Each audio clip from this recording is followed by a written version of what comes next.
So, similar to last week, this is another pretty simple story that we may not have a ton to talk about, but it's a really good movie, really well executed, but it's a really, really short topic as far as what they cover in the movie. And the movie itself is pretty short, too. It's only like an hour and a half long. Right, and they even bulk that up with some subplots that I thought were kind of unnecessary, like the whole... Robert Downey Jr. Yes, and Patricia Clarkson, who are like secretly married, and then like at the end they say like, "Oh, we knew you were married the whole time." Oh, okay. There's no reason for it to be in the movie other than I think it really happened, and they were just trying to pad the runtime. Yeah, just to get it to barely over 90 minutes.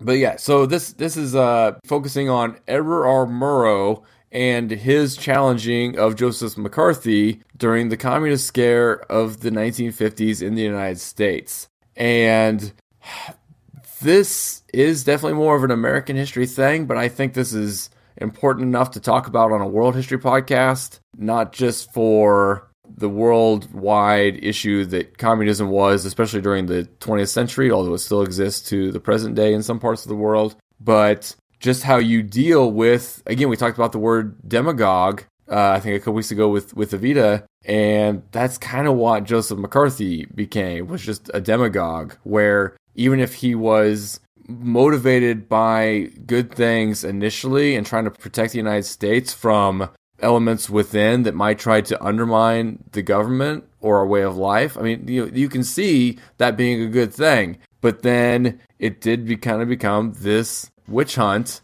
right? That he just kind of took too far and actually was accused of even fabricating evidence at some point, and just kind of it became a way to get rid of your political rivals.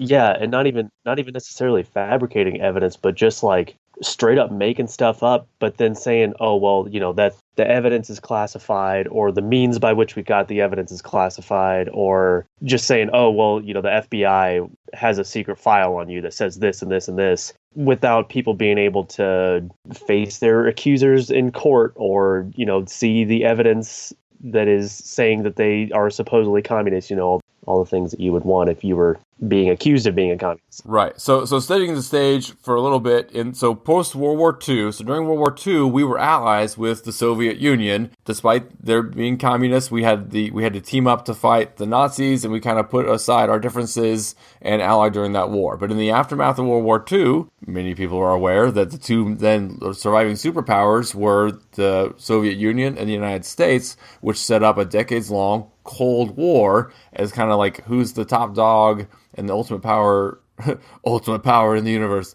the ultimate power on Earth. And it was a very, very strong rivalry with, tensions always being high.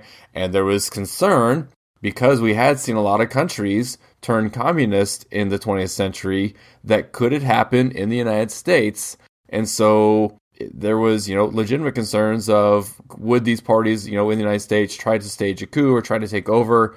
But then the problem is, because you can't tell by looking who's communist, it becomes this whole everyone's scared to talk out loud. And we've talked, I think, before on past episodes about how in the United States, because we have the First Amendment, no idea should be forbidden. I should be able to, again, I personally do not, but someone in the United States should be able to have communist sympathies, or I hate to say radical Islamic sympathies, but like if you're not actually actively trying to cause harm, you can basically think or feel whatever you want and be a registered communist or whatever in the United States, and that shouldn't be illegal. Right. But because of the fear at the time, they were kind of being a little more aggressive than they should have been with policing that. And again, there was a need to tamp down some issues, but it became a boogeyman. And that's where McCarthy came in, and basically there was a small little problem that probably needed to be dealt with on the margins that blew up to become this huge problem that it actually wasn't. And McCarthy's there beating this drum,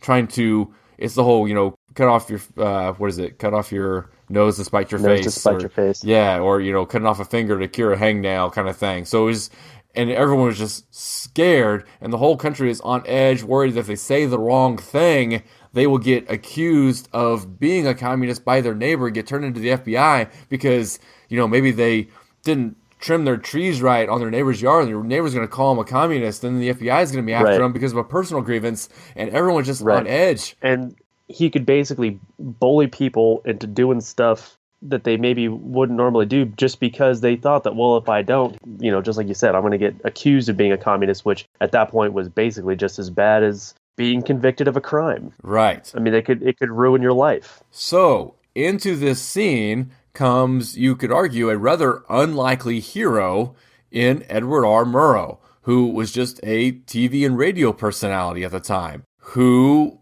through his program, and they even kind of show in the movie, he kind of has most of his job is just kind of doing these fluff pieces, and personal interest stories, and he has to kick and scream and beg to get to do any kind of hard-hitting journalism on the side. And he basically has the courage to call McCarthy out. He has the courage of, I don't care if and they don't say this exactly in the movie, but I don't care if I get called a communist or whatever, what this guy's doing is wrong, and I'm going to call him out on it. And he does so in such a beautifully eloquent way that no one can question his loyalty to the United States and his pure intentions. And it kind of just not opens their eyes, because I think everyone kind of knew to some extent what McCarthy was doing, but they made it okay to speak out against McCarthy. You could actually now call a spade and say, this guy's full of it, and I can say that without being accused of being a communist. Right. And then again, what's really, really cool is, so they have David Strathairn plays him in the movie and does an amazing job, nominated for an Oscar and everything. But then for McCarthy, it's Joseph McCarthy. Yes, which I thought was really cool. And I guess George Clooney, who directed the movie, said that when the movie came out, people would ask him, oh man, who did you guys get to play McCarthy? That guy was really good.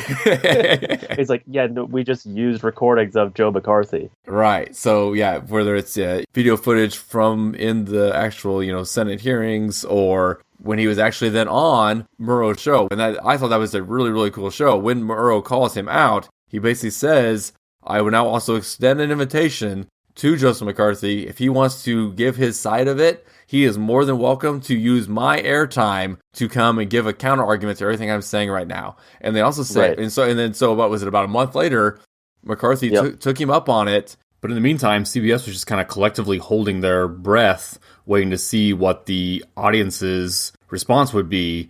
And as the calls started rolling in, they got a 15-1 positive to negative feedback in support of what Murrow was saying.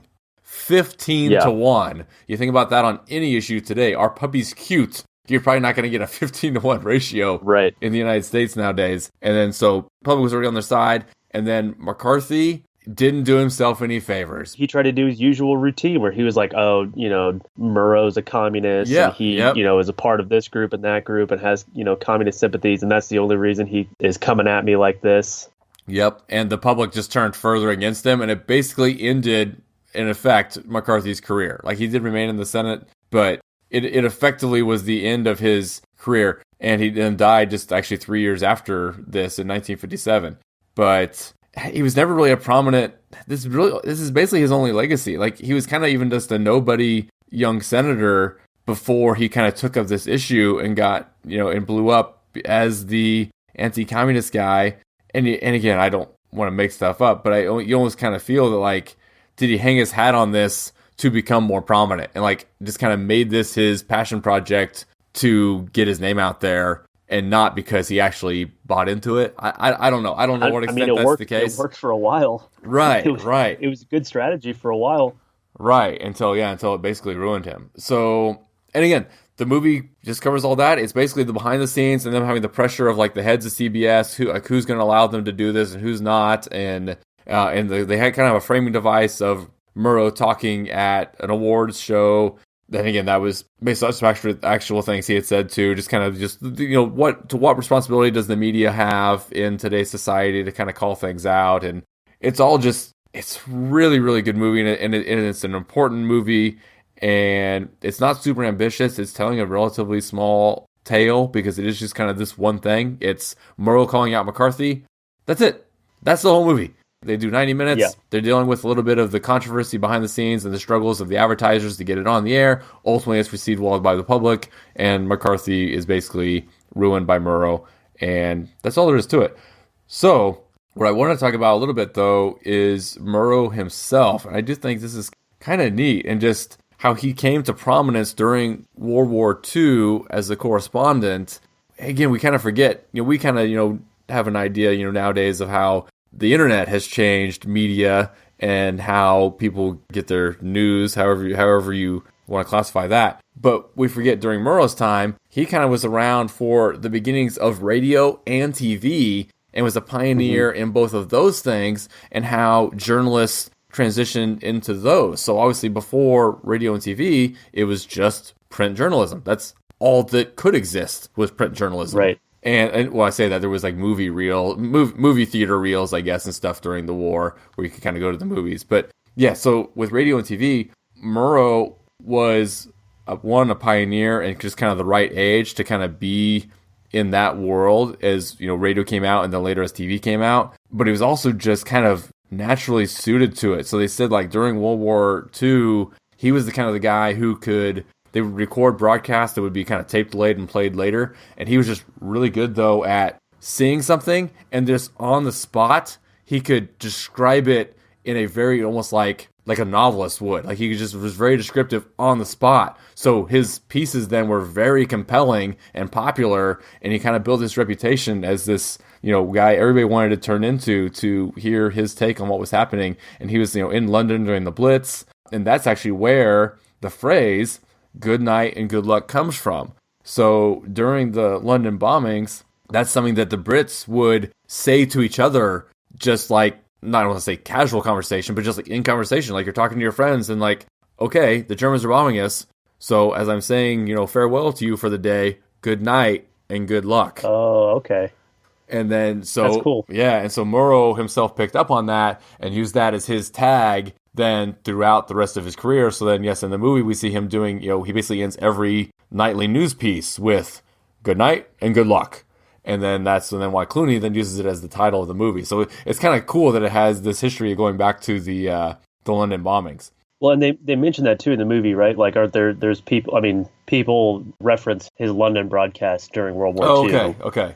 Well, several times during the movie and how they're big fans of him and how I think that was kind of like his, when he became big was because of his broadcast during World War II. Yeah, well, yeah, because that's how they made it seem in the movie. I just didn't know if it was the same in real life. Correct. So yeah, he was born in 1908. So yeah, basically you figure when Germany invades Poland, he's 31 years old, and then by the end of the war, he's 37 or whatever. And I guess he was kind of just known for catchphrases too. And the other one, I don't know if this is worth mentioning necessarily, but when he did his London reports, it was always "This is London." And just kind of like that pause itself became kind of iconic. And just kind of the way he spoke. And of course, today they still have the Edward R. Murrow Award, for journalism and stuff. And he just kind of became this icon within that world. And then Churchill even offered it to put him in charge of like the BBC at one point, but he declined. And so he kind of had issues off and on with CBS. He did ultimately resign from there and accepted a position under Kennedy as the head of the U.S. Information Agency, and kind of did insist on a kind of a high level of access. And the quote from Murrow here about his job with the White House was, as far as needing to be in on some of these meetings, he's like, if you want me in on the landings, I better be there for the takeoffs. Nice. Ultimately, though, he didn't live much longer. He died in 1965, but he was also like a 3-pack-a-day smoker. Yeah, so I thought that was super interesting because in the movie, everybody's smoking all the time. Right, because it's the 50s. He's even smoking during his broadcasts. Yes. On TV, talking about McCarthy, he's got a cigarette in his hand. Yeah. And it says that See It Now, his show was the first news show to like report on the link between smoking and cancer, but he was also like a 3-pack-a-day smoker, and then he ended up dying of lung cancer. So it's kind of like some dark irony there that they kind of were the first people to shed light on that link, and then that's also what actually killed him. Right, and he kind of knew that he was just essentially dependent upon them. Yeah. Murrow said, I doubt I could spend half an hour without a cigarette with any comfort or ease. Yeah, so today there's a park in D.C. named after him. There's a high school in Brooklyn named after him. So just kind of a journalist that, many would argue we don't have any of his ilk around today. I mean, the closest would honestly be someone who doesn't consider himself a journalist, but Jon Stewart. As far as, and I remember seeing too, like they would do polls when Jon Stewart was still on the Daily Show talking about how people trusted him more than any other journalist. And he kind of shied away from being called a journalist because he is ultimately a comedian. But the way he did it, it was journalism. I mean, even if he didn't call himself that, I mean, that is kind of by definition what he was doing a lot of the time. And even he would comment on the ridiculousness of that. Like, how am I the most trusted news source? Like, I have a show on Comedy Central. Why is that the most trusted news that people get? Yep. And again, I sorry to go off on a tangent on Jon Stewart, but again, as far as like just trusted names in the media, Walter Cronkite was another one that comes to mind. And unfortunately, these people are just too hard to find nowadays, and we could definitely use more of them, and someone who can again, I think, have their own political ideas, but still come off as in earnest and, speaking the truth, regardless of what that truth represents. So yes, it did not win any Oscars, but it was nominated for 6 Oscars, including Best Picture, Best Director, Screenplay, and then lead actor, David Strathairn. And man, he's a guy that you wish you would see in more stuff. Like, he's just kind of a constantly working actor, and he is in a lot of stuff.